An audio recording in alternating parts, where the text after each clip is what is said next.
कथा श्री स्वामी समर्थांच्या. श्री स्वामी समर्थ म्हणजे दत्तावतारच. अक्कलकोट येथे प्रकट होण्याच्या अगोदर श्री स्वामी समर्थ मंगळवेढे येथे शके 1760च्या सुमारास प्रसिद्धी झाले. तेथे ते कुठून आले याबद्दल निश्चितपणे सांगता येत नाही.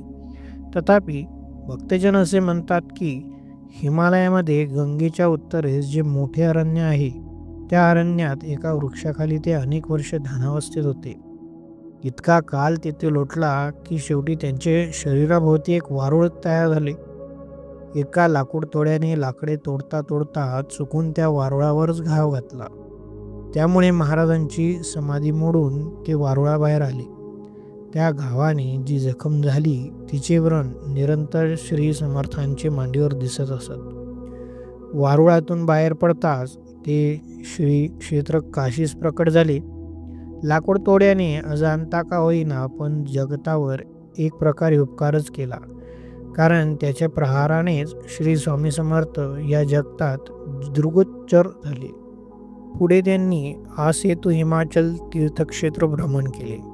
त्यांच्या या तीर्थक्षेत्र भ्रमणाचा मार्ग व कालमर्यादा निश्चितपणे सांगता येणे शक्य नसले तरी निरनिराळ्या ठिकाणी त्यांनी जो एखादा अद्भुत चमत्कार केला त्यामुळेच ते तेथे प्रकट झाले. गिरनार पर्वतावर श्री सेवादास नावाचे योगी पुरुषाने वामनबुवा ब्रह्मनिष्ठ यांना शके 1795च्या सुमारास असे सांगितले की त्यांनी श्री स्वामी समर्थांना गिरनार पर्वतावर केवळ पाहिले नसून त्यांचेकडून योगाभ्यासाविषयीच्या कित्येक शंकांचे निरसन करून घेतले आहे. एक इंग्लिश बॅरिस्टर एका पारशी स्नेहासमवेत श्री समर्थांचे दर्शनासाठी अक्कलकोटी आला होता. महाराजांचे दिव्य तेजाने दिपून त्याने श्री समर्थांना विचारले, महाराज आपण कुठून आलात? प्रथम आम्ही कर्दळी वनातून आलो. फिरत फिरत कलकत्ता वगैरे शहरे पाहिली. बंगालमध्ये कालीमातेचे दर्शन घेतले. गंगा तटकाने भ्रमण करीत करीत हरिद्वार केदारेश्वराकडे गेलो. नंतर गोदावरी तटी आलो. तेथे काही दिवस राहून मंगळवेढ्यास आलो. तेथे बरीच वर्षे राहून पंढरपूर, बेगमपूर, मोहोळ या मार्गाने सोलापुरास आलो. तेथे काही महिने राहून अक्कलकोटास आलो. तो येथेच आहे. जे श्री दत्तोपासक आहेत त्यांना ठाऊक आहे की नृसिंह सरस्वती दत्तात्रयांचे अवतार असून गाणगापूरहून निघून कर्दळीवनात गुप्त झाले. या कथेचा व श्री स्वामी समर्थांनी निवेदिलेल्या हकीकतीचा मेळ सुज्ञ वाचक घालू शकतीलच. माझे नाव नृसिंह ब्राह्मण आहे. श्री क्षेत्र गाणगापूर येथील पुजाऱ्याचे प्रश्नास श्री स्वामी समर्थांनी दिलेल्या उत्तरात स्वतःचे नाव तर तेच कथन केले आहे. याहून अन्य पुरावा तरी कोणता ग्राह्य धरता येईल?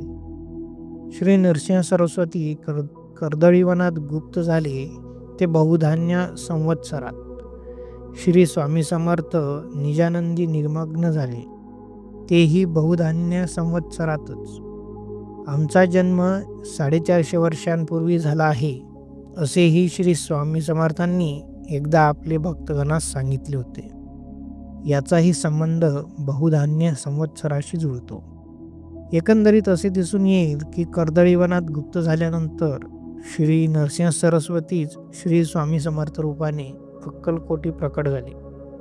असे असले तरी क्वचित प्रसंगी याबाबत ते मोठी विनोदी पण मार्मिक उत्तरही देत.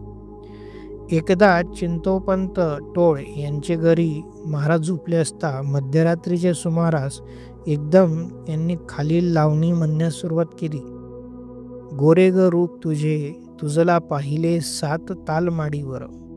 लावणी ऐकताच चिंतोपंतांनी महाराजांना सहज प्रश्न केला, महाराज पूर्वाश्रमी आपण गृहस्थ होता असे दिसते, तरी पूर्ववृत्त कृपा करून कथन करावे.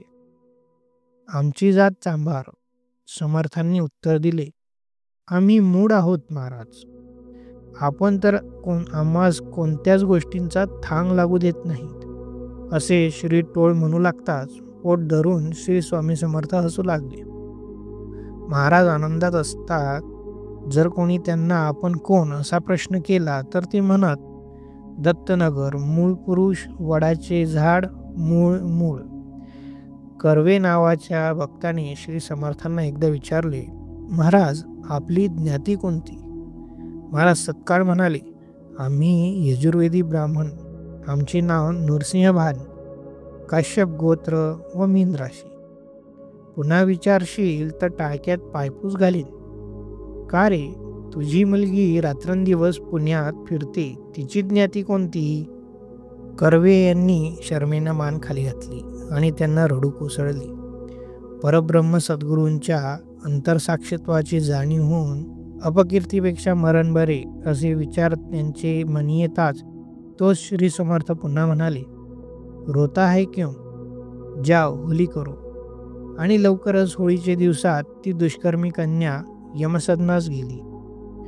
यातील मुलीबद्दलचा भाग सोडून दिला तरी स्वतःच्या ज्ञातीबद्दल जो उल्लेख श्री समर्थांनी केला तो ध्यानात घेण्यासारखा आहे. श्री स्वामी समर्थ अक्कलकोटी प्रकट होण्यापूर्वीची ही गोष्ट. बाबा सबनीस या नावाचे त्या गावचे एक रहिवासी. कुटुंब निर्वतल्याने अत्यंत उद्विग्न झाले होते. मनास शांती लाभावी म्हणून ते एकदा हुमनाबादेस श्री माणिक प्रभूंचे दर्शनास गेले असता त्यांना त्यांच्याजवळ 3 मूर्ती बसलेल्या दिसल्या. श्री माणिक प्रभूंनी बाबांना त्या त्रिमूर्तीचे दर्शन घ्यावयास सांगितले आणि त्या तिघांपैकी एका यतिराजाकडे बोट दाखवीत म्हणाले, हेच यापुढे तुझे गुरु. बाबा त्या तिघांचे दर्शन घेऊ लागले. तोच ज्याच्याकडे श्री माणिक प्रभूंनी बोट दाखविले होते ते यतिराज बाबांना म्हणाले, तुम कसाई हो, अक्कलकोट जाओ, हम भी आएंगे. आपण अक्कलकोटचेच राहणारे आहोत हे त्यांना कसे कळले याचा बाबांना विस्मय वाटला. आपल्या वृद्ध मातोश्री आजारी असता व त्या जाऊ नको असे सांगत असता आपण त्यांची इच्छा मोडून इकडे आलो. म्हणूनच आपणास ये यतिराज कसाई म्हणाले असले पाहिजेत हे लक्षात येताच त्यांच्या अंतरसाक्षित्वाची बाबांना जाणीव झाली. बाबा पुढे अक्कलकोटास गेले. काही दिवसांनी श्री सद्गुरू स्वामी समर्थ अक्कलकोटी प्रसिद्धीस आले.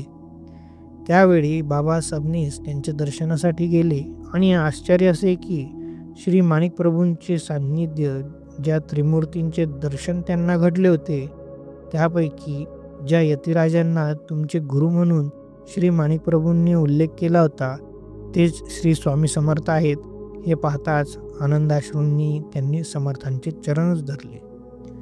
महाराज मंगळवेढे येथे असतानाही असेच त्रिमूर्तीचे दर्शन काहींना घडले होते. समर्थ असेच नदीकाठी बसले असता पैल तीरावरून त्यांच्यासारखीच दिव्य तेजाने 2 यती त्यांच्याजवळ आली. परस्परांचे दर्शन घेऊन ते तिघेही डोंगर चढू लागले. त्यांच्यामध्ये बराच वेळ बोलणे झाले असावे. काही वेळाने श्री स्वामी समर्थ एकटेच खाली परत आले. या दोन्ही प्रसंगातील त्रिमूर्तींचा दृष्टांत सहज लक्षात येण्यासारखा आहे. तसेच समर्थांच्या बोलण्यातील कर्दळीवनाचा उल्लेख नृसिंहवान या नावाचे श्री नृसिंह सरस्वतींशी सादृश्य, दत्तनगर, मूळ पुरुष, वडाचे झाड, मूळ इत्यादी समर्थांचे बोलण्यात येणारी वाक्य, नृसिंह सरस्वती व श्री स्वामी समर्थ यांचे महाप्रयाणही बहुधान्य नाम या एकाच संवत्सरी येण्याचा योगायोग. इतकेच काय, दोघांनाही अवतारी पुरुषांच्या साक्षात्कारातील कितीतरी प्रकरणात साम्य. यावरून श्री स्वामी समर्थ हे दत्तावतार श्रीपाद स्वामी श्री नरसिंह सरस्वतीच होत ही सहजच खात्री पटते. कथा श्री स्वामी समर्थांच्या या मालिकेत आज येथेच थांबूयात. कथा ऐकल्याबद्दल आपले मनापासून धन्यवाद. श्री स्वामी समर्थ.